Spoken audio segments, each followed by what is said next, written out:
Olympus মন্স হল সৌরজগতের সবচেয়ে বড় আগ্নেয়গিরি এবং সর্বোচ্চ পর্বত। এটি মঙ্গল গ্রহে অবস্থিত এবং এর আকার ও উচ্চতার কারণে এটি মহাকাশ গবেষণায় অত্যন্ত গুরুত্বপূর্ণ একটি স্থান।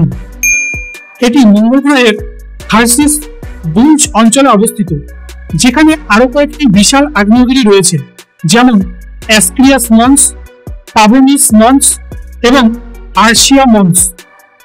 মার্স অরবিটার লেজার অ্যালটিমিটার দ্বারা পরিমাপ করা এর উচ্চতা প্রায় 21.9 কিলোমিটার বা 72,000 ফুট। এটি পৃথিবীর সর্বোচ্চ পর্বত মাউন্ট এভারেস্টের উচ্চতার প্রায় 2.5 থেকে 3 গুণ বেশি। মঙ্গলের পৃষ্ঠ থেকে এর উচ্চতা 21 কিলোমিটার হলেও এর ভিত্তিমূল থেকে চূড়া পর্যন্ত মোট উচ্চতার পরিবর্তন প্রায় 26 কিলোমিটার। অলিম্পাস মন্স প্রায় 600 কিলোমিটার জুড়ে বিস্তৃত, যা ফ্রান্সের সমান একটি এলাকা জুড়ে বিস্তৃত। অলিম্পাস মন্স একটি ঢাল আগ্নেয়গিরি, যা হাওয়াইয়ের মাউনা লোয়া আগ্নেয়গিরির মতো। এর ঢাল খুব বেশি খাড়া নয়, মাত্র 5% খাড়া। এর চূড়ায় একটি বিশাল গর্ত রয়েছে, যা প্রায় 4,800 বর্গ কিলোমিটার জুড়ে বিস্তৃত এবং 3.2 কিলোমিটার গভীর।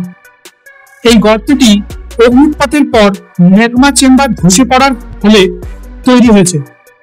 এর বয়স প্রায় 300 থেকে 400 কোটি বছর বলে ধারণা করা হয়, তবে এর কিছু লাভা প্রবাহের বয়স মাত্র 20 কোটি বছর।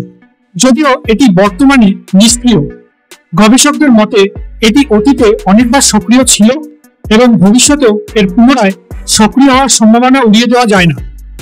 মঙ্গলের ভূত্বকের প্লেট টেকটনিক সক্রিয়তা পৃথিবীর মতো নয়, ফলে ম্যাগমা দীর্ঘ সময় ধরে এক জায়গায় জমা হয়ে এক বিশাল আগ্নেয়গিরি তৈরি করেছে, যা লক্ষ লক্ষ বছর ধরে বেড়ে উঠেছে।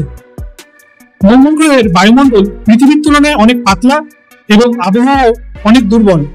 এর ফলে বৃষ্টি ও বাতাস পৃথিবীর মতো পর্বতমালাকে ধীরে ধীরে ভেঙে ফেলতে পারে না। তাই অলিম্পাস মন্স লক্ষ লক্ষ বছর ধরে তার আকৃতি ধরে রাখতে পেরেছে। এটি শুধুমাত্র মঙ্গলের সর্বোচ্চ আগ্নেয়গিরি নয়, এটি পুরো সৌরজগতেরই সবচেয়ে বড় এবং উচ্চতম পর্বত। অলিম্পাস মন্সের গঠন বিশ্লেষণ করে বিজ্ঞানীরা মঙ্গলের ভূতাত্ত্বিক ইতিহাস ও অতীত জলবায়ু সম্পর্কে অনেক তথ্য জানতে পারেন।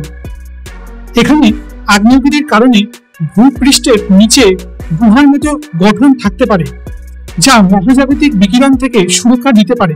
তাই ভবিষ্যতে মঙ্গলে মানব বসতি স্থাপনের ক্ষেত্রে এটি একটি সম্ভাব্য গবেষণা স্থান হতে পারে। অলিম্পাস মন্স এতটাই বিশাল যে যদি কেউ এর চূড়ায় দাঁড়ায়, তবে তারা মঙ্গলের বায়ুমণ্ডলের উপর স্তরে পৌঁছে যাবে। এর বিশাল আকৃতি এবং মঙ্গলের বক্রতার কারণে এর গোড়ায় দাঁড়িয়ে সম্পূর্ণ পর্বত দেখা যায় না।